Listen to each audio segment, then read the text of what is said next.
Assalamualaikum warahmatullahi wabarakatuh. Innal hamdalillah nahmaduhu wa nasta'inuhu wa nastahdihi wa nastaghfiruh wa na'udzu billahi min shururi anfusina wa min sayyiati a'malina. May yahdihillahu fala mudilla lahu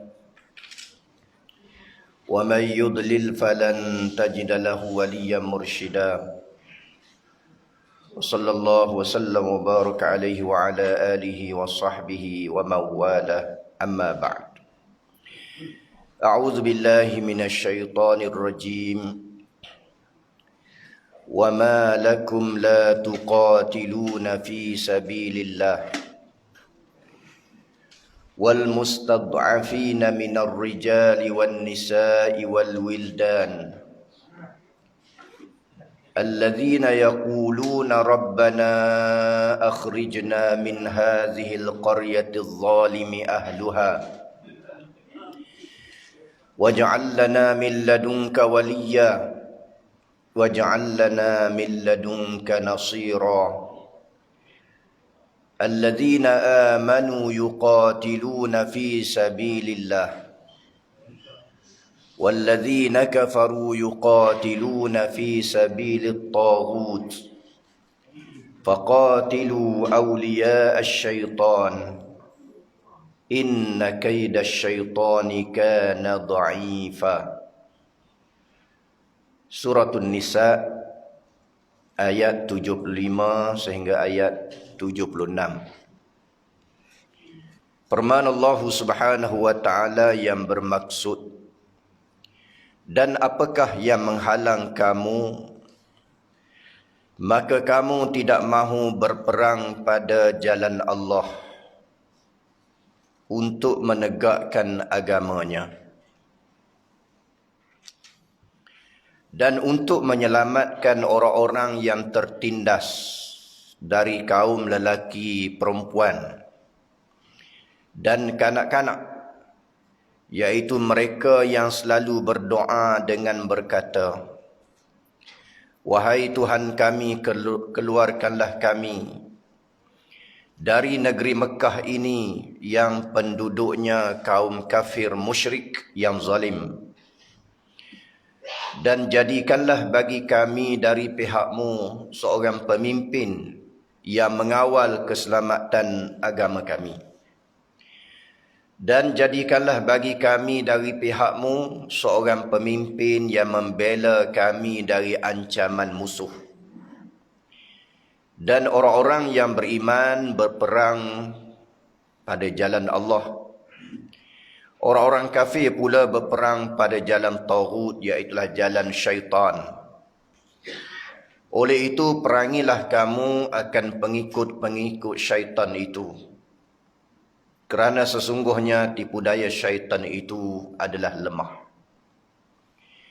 Ayat yang kita bacakan ini, Allah Subhanahu wa taala menggalakkan hamba-Nya di kalangan orang-orang yang beriman untuk berjihad pada jalannya, menegakkan agamanya dan membantu orang-orang yang berjihad untuk membebaskan orang-orang yang mustad'afin, golongan yang lemah,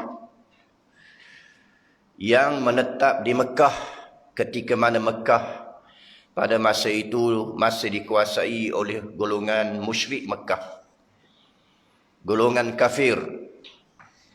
Manakala orang-orang yang beriman yang dizalimi adalah terdiri di kalangan orang-orang lelaki, kanak-kanak, golongan perempuan. Sebagaimana yang telah kita baca tadi, firman Allah Ta'ala, alladzina yaquluna rabbana akhrijna min hadhil qaryah. Orang-orang yang berdoa, wahai Tuhan kami, akhrijna, keluarkanlah kami, min hadhil qaryah, dari negeri ini, iaitulah Mekah. Yang mana Mekah ini al-zalimu ahluha, iaitulah mereka yang melakukan kezaliman kepada penduduk-penduduknya. Di samping itu, orang-orang yang beriman meminta supaya Allah lahirkan pemimpin yang boleh menyelamatkan mereka, menunjukkan bahawa kepimpinan penting dalam Islam. Yang pertama, kepimpinan untuk menjaga Islam itu sendiri. Kedua, pimpinan untuk menjaga orang-orang yang beriman. Sehingga Imam Ghazali rahimahullahu ta'ala telah menyebut bahawa ad-dinun ussun, agama merupakan asas. Manakala pemerintahan adalah untuk menjaga asas, iaitulah agama. Maka sebab itulah menjadi kewajipan pada orang-orang beriman supaya memilih pimpinan di kalangan orang-orang yang beriman yang menjaga agamanya. Menjadi satu kesalahan yang besar apabila umat Islam tidak memikirkan siapa yang menjadi pemimpin mereka yang menjaga agama.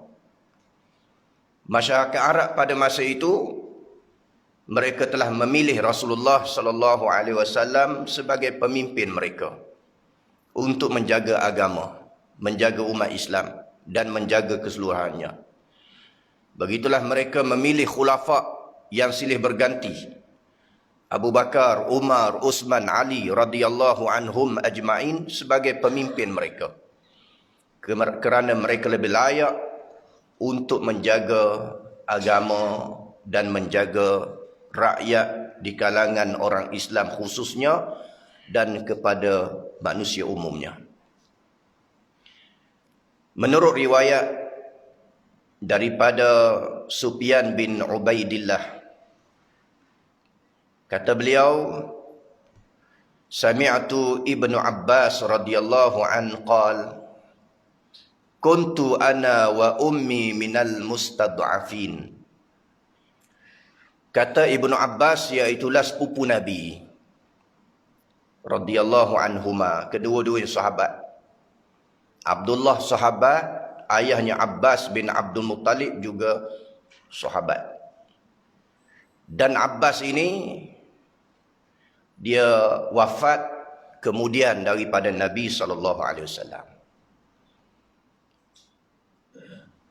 Ketika mana berlaku kemarau, dan biasa kemarau di negara Arab, boleh jadi pada masa itu kemarau yang amat dahsyat, maka umat Islam telah menunaikan sembahyang istisqa, sembahyang meminta hujan, minta Allah Ta'ala turunkan hujan, istisqa, as-siqayah. Sembahyang itu dipimpin oleh Nabi SAW. Lalu Nabi dan para sahabat radhiyallahu an berdoa. Dan sahabat berdoa, ya Allah, dengan berkat Nabi-Mu ya Allah, maka turunkanlah hujan. Maka hujan turun dengan keberkatan dari Allah Subhanahu Wa Taala. Tiba-tiba kemarau berlaku lagi di Madinah pada zaman ketiadaan Rasulullah sallallahu alaihi wasallam. Yang masih ada bapa saudara Nabi Abbas bin Abdul Muttalib. Maka diadakan juga sembahyang istisqa dengan didoakan, Allahumma, ya Allah, turunkanlah hujan bi barakati ummi nabiyyika Muhammadin sallallahu alaihi wasallam. Turunkanlah hujan dengan berkat bapa saudara Nabi-Mu ya Allah. Maka Allah Ta'ala turunkan hujan. Inilah Abbas bin Abdul Muttalib. Di mana anaknya Abdullah berkata, kuntu ana wa ummi minal mustad'afin. Saya, mak saya termasuk di kalangan orang-orang yang lemah, orang-orang yang tidak mempunyai kekuatan dari sudut keuangan.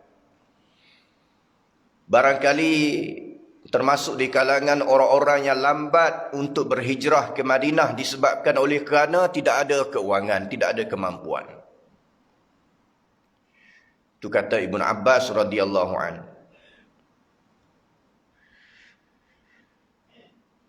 Dan seterusnya Allah Ta'ala berfirman lagi, alladzina amanu yuqatiluna fi sabilillah Orang-orang yang beriman mereka berjihad pada jalan Allah, iaitulah untuk agama Allah. Orang-orang kafir pula mereka berjuang pada jalan taghut, iaitulah jalan syaitan. Maka di sinilah perbezaan di antara orang beriman dengan orang-orang kafir. Orang beriman dia berjuang untuk agama. Manakala orang kafir pula mereka berjuang untuk jalan syaitan. Yang dimaksudkan di sini, kata Imam Ibn Katsir rahimahullah ta'ala, al-mu'minuna yuqatiluna fi ta'atillahi wa ridwanih. Orang-orang beriman mereka berjuang pada jalan Allah untuk melaksanakan ketaatan dan redanya. Bermakna menang atau kalah diberikan pahala oleh Allah Subhanahu Wa Taala. Kalau menang di dunia, boleh kelebihan di dunia, menegakkan agama Allah, mendaulatkan Islam, menegakkan pemerintahan yang berlandaskan pada Quran dan hadis, dan diberi pahala di akhirat kelak. Kalau sekiranya syahid tak menang, maka mendapat fadilat pada hari kiamat sahaja. Walladzina kafaru yuqatiluna fi ta'ati syaitan. Manakala orang-orang kafir pula mereka berjuang untuk melakukan ketaatan kepada syaitan. Maka sebab itulah ketika mana kita berjuang di atas muka bumi ini, biarlah perjuangan kita untuk li'ala'i kalimatillah, supaya Islam didaulatkan. Al-Islamu ya'lu wa la yu'la alaih. Islam itu maha tinggi, tidak ada yang lebih tinggi daripada Islam. Supaya Islam didaulatkan, peraturan Allah didaulatkan dalam semua kehidupan kita. Pendidikannya berdasarkan pada Islam, ekonomi berdasarkan pada Islam, sistem pengurusan berdasarkan pada Islam, sistem kemasyarakatan berdasarkan pada Islam, kesemuanya di bawah naungan Islam. Maka barulah kita mendapat jaminan dari Allah Subhanahu Wa Taala, baldatun tayyibatun wa rabbun ghafur.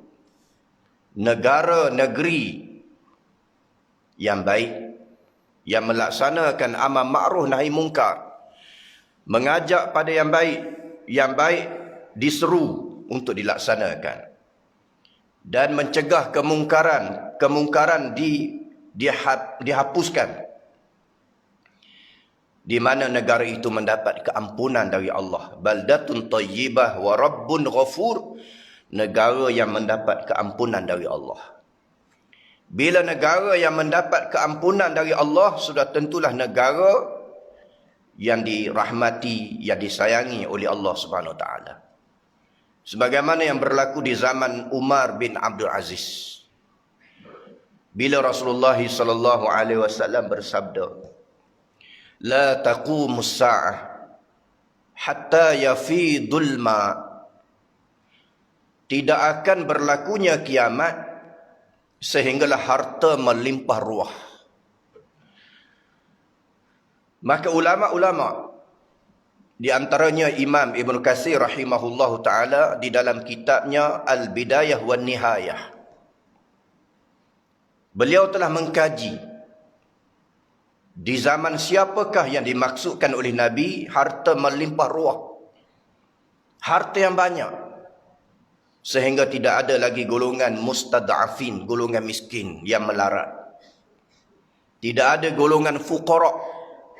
Maka dikaji tahun demi tahun oleh Imam Ibn Katsir rahimahullah ta'ala. Sebab Imam Ibn Katsir ini cukup istimewa. Dalam buku beliau Al-Bidayah wan Nihayah, ditulis bermula daripada bila dunia dicipta oleh Allah. Daripada apa dunia diciptakan oleh Allah. Bagaimana Nabi Adam AS, bagaimana Allah Ta'ala menciptakan Nabi Adam AS, Hawa, Qabil, Habil, segala-galanya diceritakan oleh Imam Ibn Katsir di dalam kitabnya Al-Bidayah wan Nihayah, sehinggalah di zaman akhir kehidupannya dicerita. Termasuklah di dalamnya para ulama rahimahullahu ta'ala, kesemuanya dituliskan oleh Imam Ibn Katsir dalam kitabnya Al-Bidayah wan Nihayah. Al-Bidayah dengan makna permulaan, wan Nihayah kesudahan. Daripada permulaan sehingga kesudahan ditulis oleh Ibn Katsir rahimahullahu ta'ala. Maka dia kaji tahun demi tahun. Bilakah tahun yang dimaksudkan oleh Nabi sebagai yafidul mal, harta yang melimpah ruah? Maka akhirnya bertemulah jawapannya, iaitulah di zaman Umar bin Abdul Aziz, daripada keturunan Sayyidina Umar bin Al-Khattab radhiyallahu anhu. Beliau memerintah dengan penuh keadilan, sehingga di zaman beliau yafidul mal, harta melimpah ruah. Tidak ada golongan miskin, tidak ada golongan fuqara. Harta benda yang dibawa untuk dibayar zakat, tidak ada orang yang mahu menerimanya. Sebab manusia sudah keluar daripada paras kemiskinan.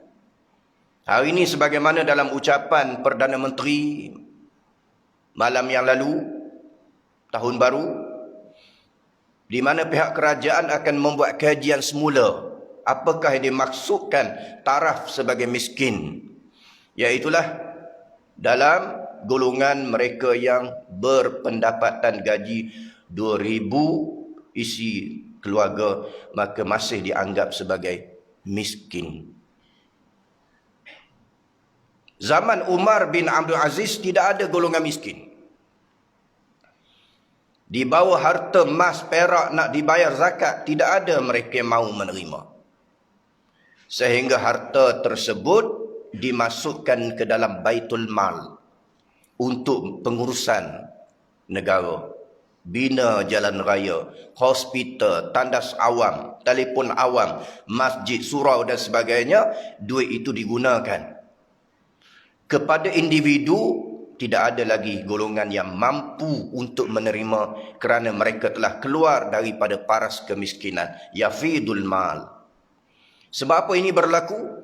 Disebabkan oleh kerana pemerintahan yang berpandukan kepada Quran dan sunnah Nabi SAW.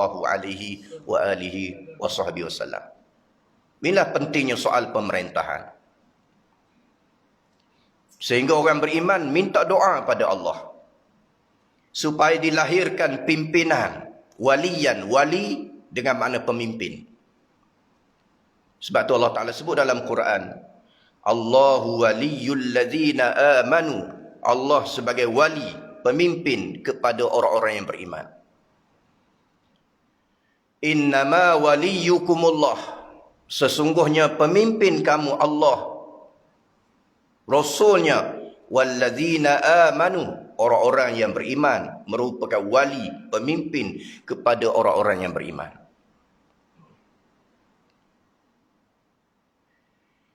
Dan seterusnya Allah Ta'ala berfirman lagi, memberitahu pada kita bahawa syaitan ini tipu dayanya terlalu lemah.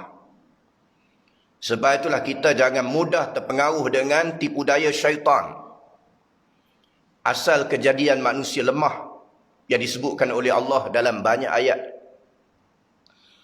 Bermula daripada kejadian manusia daripada qabdul turab, qabdul ard. Allah Ta'ala mengambil daripada tanah dijadikan manusia. Itu proses yang pertama. Dijadikan Adam daripada tanah.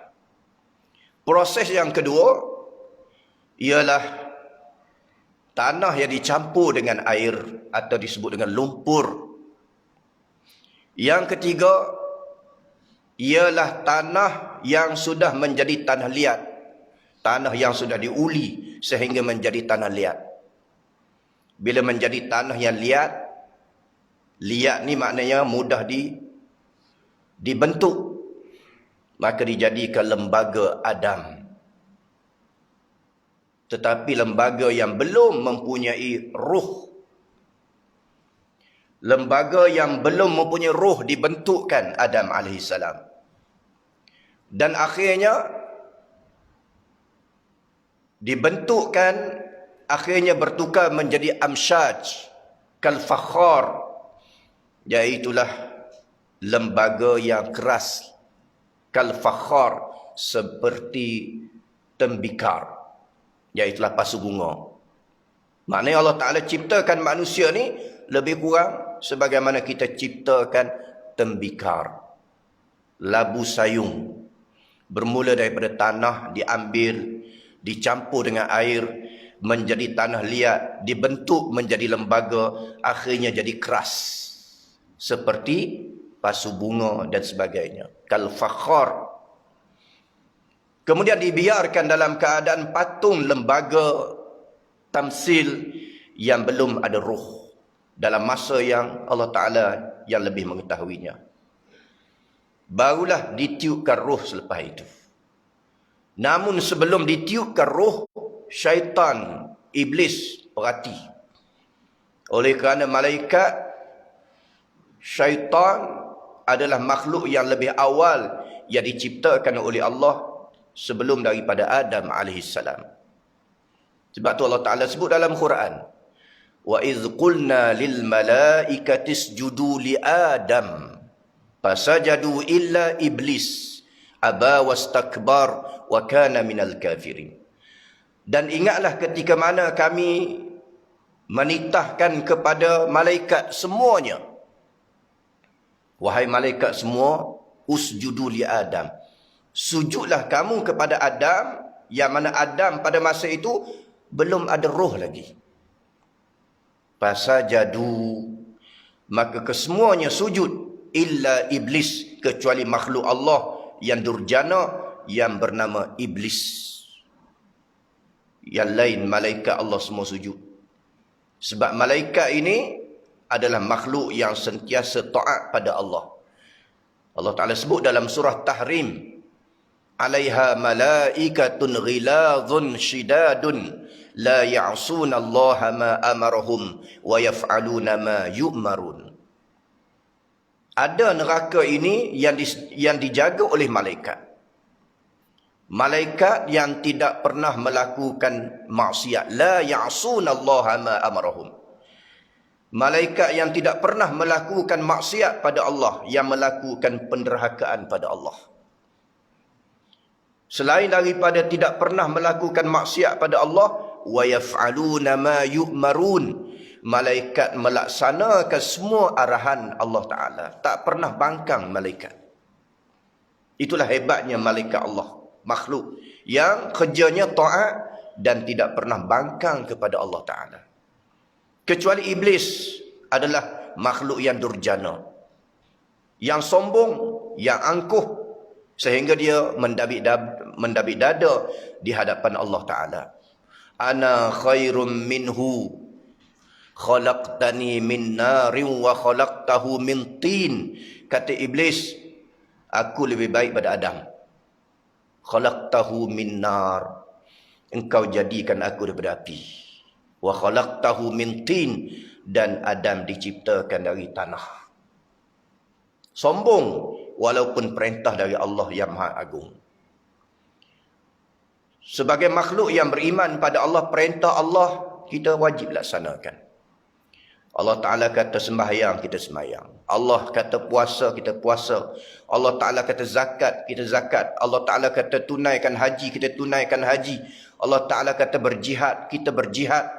Allah Ta'ala kata sujud pada Adam, sujudlah. Sebab itu perintah Allah. Kerana kita melihat kepada siapa yang mengeluarkan arahan itu.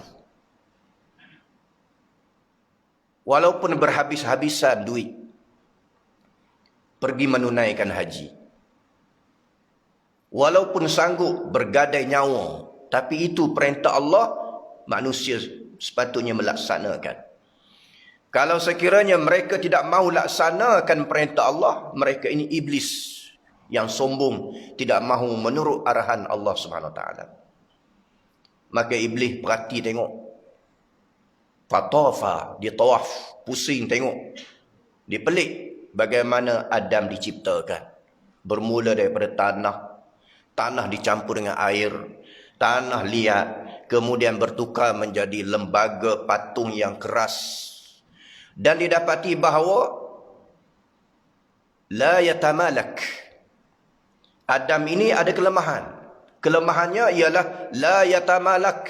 Dia tidak ada kekuatan untuk menguasai diri.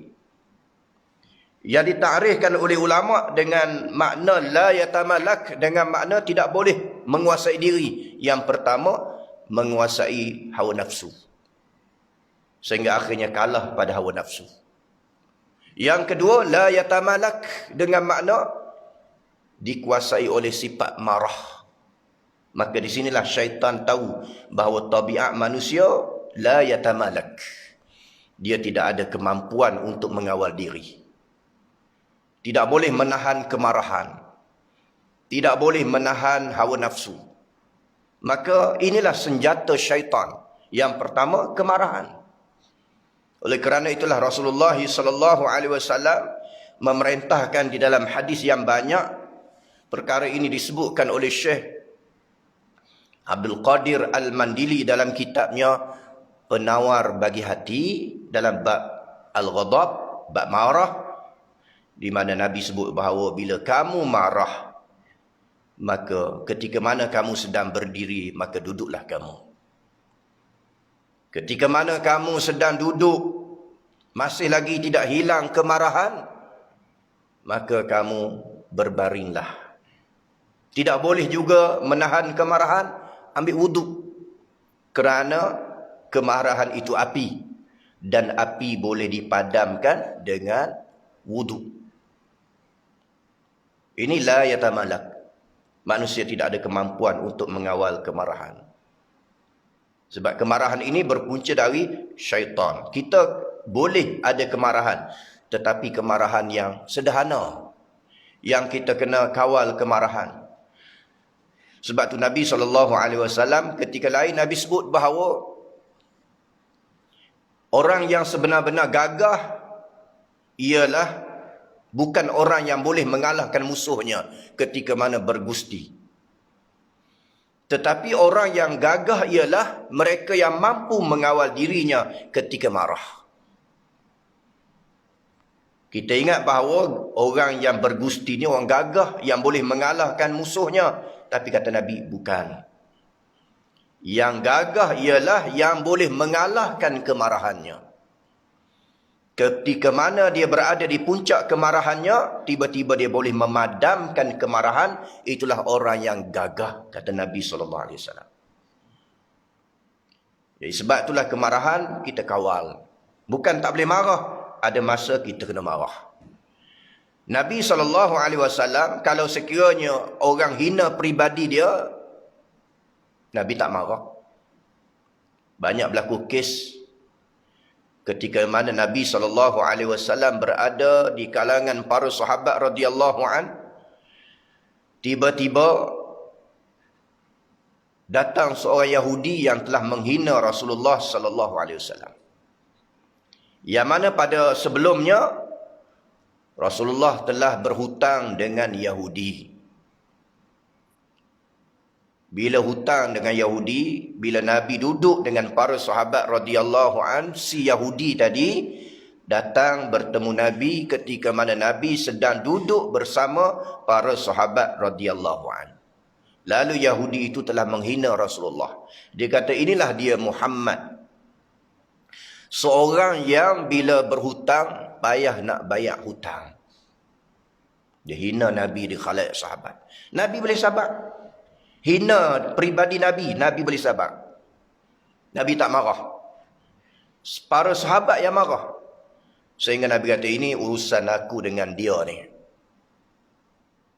Jadi oleh kerana Yahudi ini meminta hutang pada hari ini, yang sepatutnya hutang tak kena bayar hari ini, kena bayar hari-hari yang lain.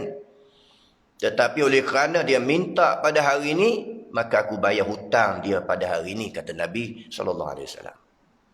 Maka Yahudi yang menghina Nabi tadi telah memeluk Islam. Sebab dia tahu dia salah. Saja nak uji, betulkah ini Nabi akhir zaman? Kerana Nabi akhir zaman ini maktuban fit Taurat wal Injil wal Quran. Nabi yang tertulis di dalam Taurat, Injil, Al-Quran, sifat-sifatnya. Muhammadun Rasulullah. Walladzina amanu asyidda'u 'alal kuffar ruhama'u bainahum. Muhammad Rasulullah, orang yang tegas kepada orang-orang kafir. Ruhama'u bainahum, dan berkasih sayang sama mereka. Kepada orang kafir yang hina Islam, asyidda, Nabi bersangat dan tegas. Tak biarkan orang hina agama. Dalam masa yang sama, ruhama, Nabi berkasih sayang. Maka Yahudi ini didapati bahawa di antara sifat Nabi akhir zaman, sifat pemaaf dia mendahului sifat kemarahannya.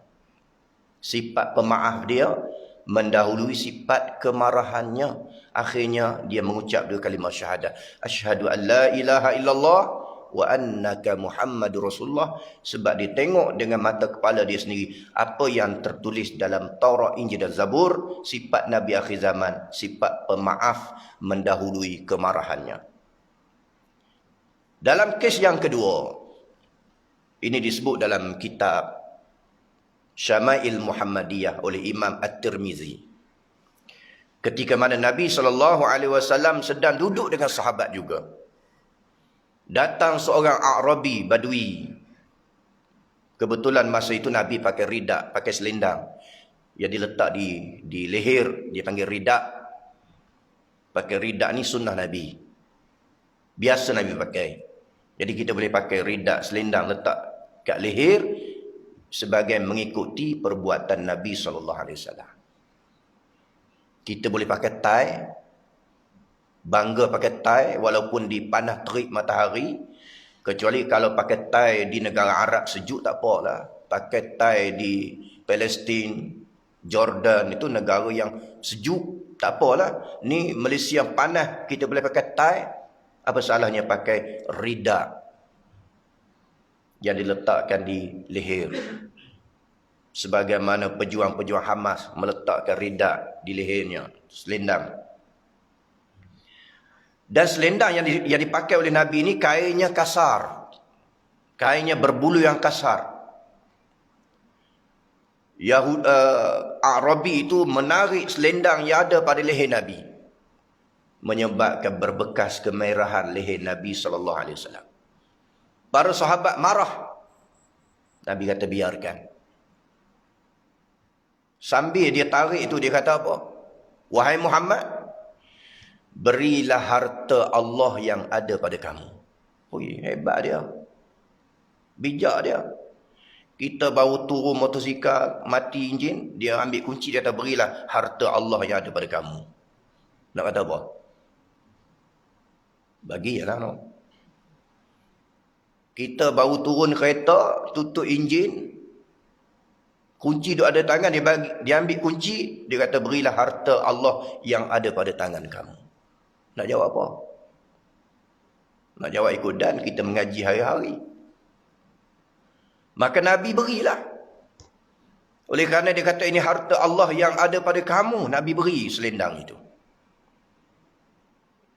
Lalu Nabi berkata pada sahabat, kalau sekiranya dia meminta apa sahaja, aku akan berikan kepadanya, sehinggalah aku memenuhi segala kehendaknya. Inilah sifat Nabi. Sifat penyabar. Menahan kemarahan. Sebab kemarahan ini juga termasuk dalam kaidah syaitan, tipu daya syaitan. Faqatilu awliya syaitan inna kaidah syaitan, tipu daya syaitan. Dalam hadis yang lain yang diriwayatkan oleh Imam Muslim, kata Nabi, tidak akan rosak daging kecuali kerana orang-orang Yahudi. Dan tidak akan khianat wanita kecuali disebabkan oleh kerana Hawa. Maka di sini ulama menafsirkan rosaknya daging. Hari ini kita bincang kartel. Kartel ni asalnya, dia bukan daging. Perkara ini sudah dibincang oleh Radio Aikim. Lebih kurang 2-3 bulan lalu. Lama dah. Kartel ini dengan makna kita ambil darah, kemudian diproses menjadi daging. Itu asalnya. Tapi kita ni kartel ni jadi lain. Takrif dah berbeza. Asalnya ialah darah yang diproses menjadi daging. Ini dibincang dalam Radio Aikim. Boleh tak? Ambil darah, diproses jadi daging. Kalau ikut asal tak boleh lah. Sebab Allah Ta'ala dah sebut dalam Quran. Hurrimat alaikumul maitah waddam. Diharamkan pada kamu memakan bangkai. Waddam, makan darah. Allah Ta'ala dah sebut awal lagi. Maka sebab itulah disyariatkan pada kita untuk menyembelih binatang. Sebab apa disyariatkan menyembelih binatang? Dan sembelih binatang pula mesti putus halkumnya supaya darah keluar. Oleh kerana darah yang keluar daripada leher binatang itu ialah darah yang mempunyai penyakit. Maka bila dah keluar darah-darah yang mempunyai penyakit, bermakna binatang itu selamat untuk dimakan. Itulah syariat Allah Ta'ala suruh sembelih binatang. Dalam isu kartel ini, kalau betul lah. Sebab logo halal haram ini, logo halal ini dikeluarkan pada tahun 2014 dah silap. Baru je. Kalau betul isu ni, bermakna satu kezaliman lah. Sebab apa? Kita nak beli daging lembu. Tiba-tiba yang dapat ikan. Tak betul ya? Walaupun daging juga. Daging lembu. Tapi yang dapat daging apa? Daging kuda. Yang dapat daging kangaroo. Kita kangaroo pun tak pernah tengok. Tiba-tiba makan daging dia. Sama lah. Beli daging. Tiba-tiba balik rumah dapat ikan. Sama. Makna penipuan. Walaupun benda halal. Ada orang kata tak apa. Halal. Ikan halal. Betul. Tapi kita niat beli daging. Yang dapat ikan. Beli daging lembu, dapat daging kangaroo. Beli daging lembu, dapat daging kuda. Halal, kangaroo halal. Yalah, tapi kalau tuan-tuan kalau tahu kangaroo nak makan ke? Tengok macam tikus ekor panjang. Dari segi halal-halal lah. Sebab ulama' bincang kangaroo halal. Cuma sebab kita bukan nak beli daging kangaroo. Yang kita nak beli daging lembu. Kita bukan nak beli ikan, nak beli daging. Tiba-tiba dapat ikan. Tapi mengikut laporannya, sebab ada laporan polis. Jadi kita akan lihat perkembangannya. Kadang-kadang kita ni mudah sangat terpedaya dengan mainan media massa. Mainan media massa. Sebab ada orang kadang-kadang mengambil di atas sifat kita yang pertama, sifat kemarahan. Yang kedua, sebab maklumat yang kurang tepat. Menyebabkan kita mudah tertipu. Sebab musuh ini, inna kaidah syaitan, tipu daya syaitan ini banyak. Nak menghancurkan kesatuan umat Islam.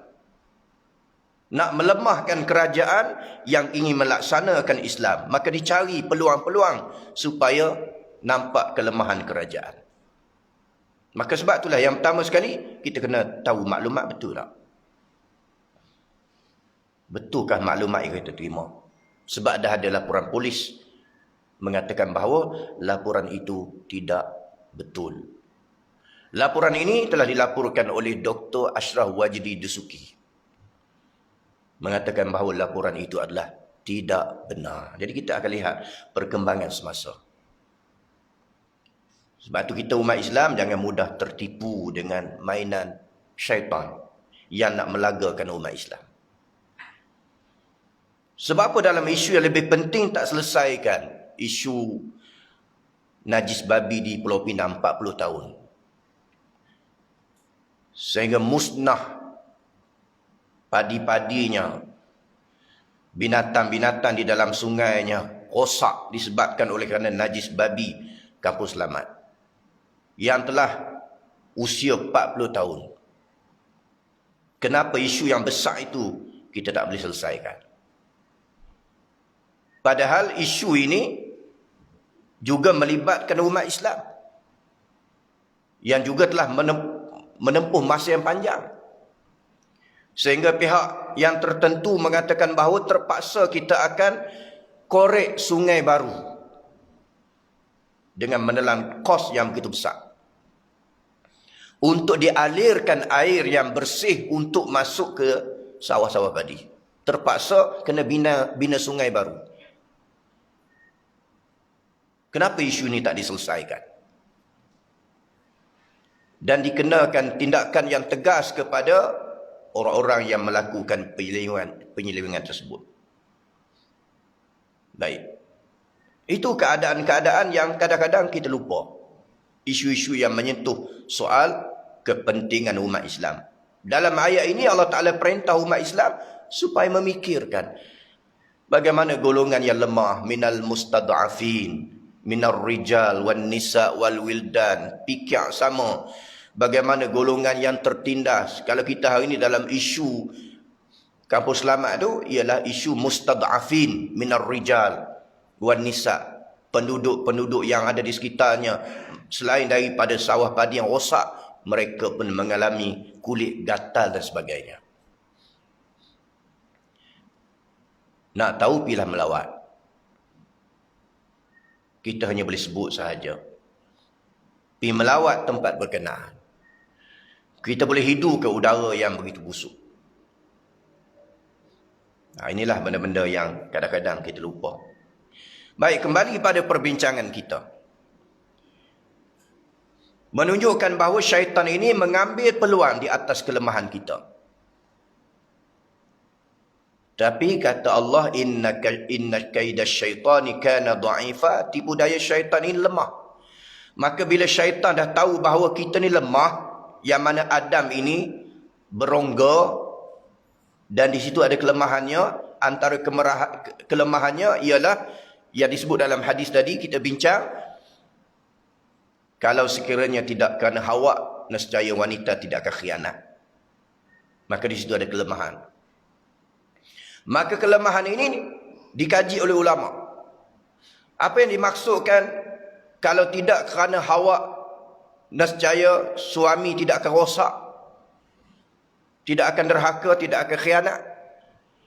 Yang pertama sekali ulama kaji, apakah Sayyidatina Hawa radhiyallahu anha seorang yang derhaka pada Allah dengan melakukan zina? Tidak. Tetapi Sayyidina Hawa, dia hanya melanggar perintah Allah. Ada riwayat mengatakan bahawa dia menggoda suaminya supaya suaminya dan dia sekali memakan pohon larangan Allah Ta'ala. Ya, Allah Ta'ala dah sebut dalam Quran, wala taqraba hadhihi syajarah, jangan kamu hampiri pokok ni, fatakuna minadh zalimin, kalau sekiranya kamu hampir pokok ni, kamu termasuk di kalangan orang zalim. Apatah lagi makan daripada pokok itu, buahnya, daunnya, maka sudah tentu kamu termasuk di kalangan orang zalim. Maka inilah khianat yang dimaksudkan oleh Nabi. Dan yang kedua, kata ulama, yang dimaksudkan dengan Hawa itu bukan makna Hawa itu sendiri, bahkan kaum Hawa, iaitulah kaum muslimat yang kebiasaannya merupakan rantaian, bukan rantaian Covid, rantaian syaitan. Muslimat kaum Hawa merupakan rantaian syaitan. Ini kebiasaan. Sebab tu dalam hadis yang panjang yang Nabi sebut ada dua golongan yang menjadi penghuni api neraka. Golongan pertama, pemimpin zalim. Golongan yang kedua ialah wanita. Hawa. Wanisa'un kasiyatun 'ariyatun mumillatun ma'ilat. Ru'usahunna ka'asnimatil bukhtil ma'ilat. Iaitulah wanita-wanita yang berpakaian tapi pakaian berbogel, kata Nabi. Inilah yang disebut dengan laukana Hawa. Kalau tidak kerana Hawa, maka tidak akan khianat wanita terhadap suami. Iaitulah melakukan kezaliman. Yang dimaksudkan oleh Nabi dalam hadis ini ialah akan lahirnya wanita-wanita yang berpakaian kasiat tapi berbogel. Ru'usahunna ka'asnimatil bukhtil ma'ilah. Kepala mereka laksana seperti bonggol yang ada di atas belakang unta. Perhati dengan unta, atas belakang dia ada bonggol. Kalau tak jumpa unta, cari lembu jantan, tengok atas belakang dia. Atas leher dia ada bonggol. Nah, tengok lagu mana. Maka begitulah bonggol tu, tapi bonggol unta lagi besar sebab dia tangki ayam. Maka begitulah wanita-wanita hari ini berpakaian yang pakaian adalah berbogel kata Nabi, dedah sana dedah sini, ketat, itulah rantaian syaitan. Dan yang kedua, ru'usahunna, kepala mereka laksana seperti bonggol yang ada di atas belakang unta. Makna tuan-tuan tengok bonggol unta, tengok rambut wanita sama bonggolnya. Maknanya dia sengaja mendedahkan sanggul yang besar. Jadi trend, bila sanggul dia bagi besar supaya orang tengok macam unta. Tengok dia dengan unta sama, walaupun muka cantik. Sengaja, padahal Nabi larang. Jangan kamu besarkan sanggul kamu laksana macam bonggol unta. Walaupun sekiranya rambut kita panjang sekalipun, kita jangan besarkan sanggulnya sebab ini dilarang oleh Nabi. Menampakkan. Ini merupakan rantaian gangguan syaitan kepada Bani Adam. Sehingga bonggol tu boleh sangkut beg. Pi pasar raya dah penuh tangan. Boleh sangkut dekat bonggol tu. Ini bukan lawak. Boleh masuk dalam Google. Tulis je. Rambut bonggol unta. Dia keluar macam-macam fashion. Ada orang betul, ada kartun pun ada. Balik tengok. Tulis je dalam Google. Rambut bonggol unta. Maka dia akan keluar hadis ni. Larangan Nabi daripada membesarkan sanggul. La yadkhulnal jannah. Mereka tak akan masuk syurga kata Nabi. Yang pertama, pemimpin yang zalim. Kedua, wanita yang berpakaian berbogel, dedahkan aurat, dedahkan bentuk auratnya dan membesarkan sanggulnya. Dua-dua ini la yadkhulnal jannah, tak akan masuk syurga kata Nabi. Fa inna rihaha la tujadu min masiratin kaza wa kaza. Sesungguhnya bau syurga telah dicium dari jarak perjalanan yang begini-begini kata Nabi. Ada riwayat mengatakan 40 tahun syurga dah dapat dihidu baunya. Tetapi dua golongan ini la yadkhulnal jannah, tidak akan masuk syurga kecuali illa man taba, kecuali mereka yang bertaubat pada Allah. Maka sedarlah kita, inilah rantaian tipu daya syaitan yang nak menyesatkan manusia. Ya Allah Ta'ala beri peringatan kepada kita. Inna kaidasyaitani kana dha'ifa, bahawa tipu daya syaitan telah lemah. Jadi sebab tu, untuk mengatasi tipu daya syaitan, kita kena ada ilmu. Kena ada iman. Melakukan amal soleh. Barulah kita dapat menghindari daripada tipu daya syaitan. Sebab syaitan dia boleh masuk dalam diri kita melalui berbagai ibadat kita, kehidupan harian. Dia boleh masuk. Sebab tu kita tengok orang waswas contoh. Dia ulang bacaan dia sampai 5 kali. Hak pertama tak betul. Hak nombor 2 tak betul, nombor 3 tak betul, nombor 4 tak betul, nombor 5 lagi tak betul. Sebab apa? Syaitan dah tipu dia. Sebab tu jangan terpedaya dengan kaidah syaitan. Sebab tu Nabi Allah Ta'ala ajar pada kita dalam Quran. Bila kita menghadapi tipu daya syaitan, kita baca wa qur rabbi a'udzubika min hamazatis syayatin wa a'udzubika rabbi ayyahdurun. Ini ayat Quran. Wa qur rabbi a'udzubika min hamazatis syayatin wa a'udzubika rabbi ayyahdurun.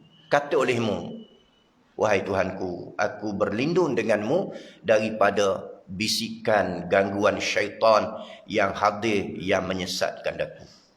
Wallahu alam. InsyaAllah kita akan sambung lagi ketika lain. Ayat berikutnya ialah ayat yang ke-77. Wallahu ta'ala musta'an. Bismillahirrahmanirrahim. Alhamdulillah. Wassalatu wassalamu ala rasulillah nabiyyina Muhammad wa ala alihi wa sahbihi ajma'in. Rabbana zalamna anfusana wa illam taghfir lana wa tarhamna lanakunanna minal khasirin. Rabbana afrigh alaina sabra wa tawaffana muslimin wa alhiqna bis salihin. Rabbana atina fid dunya hasanah wa fil akhirati hasanah wa qina azaban nar. Wa sallallahu wa sallam wa baraka ala nabiyyina Muhammad wa ala alihi wa sahbihi ajma'in. Wa akhiru da'wana anil hamdulillahi rabbil alamin.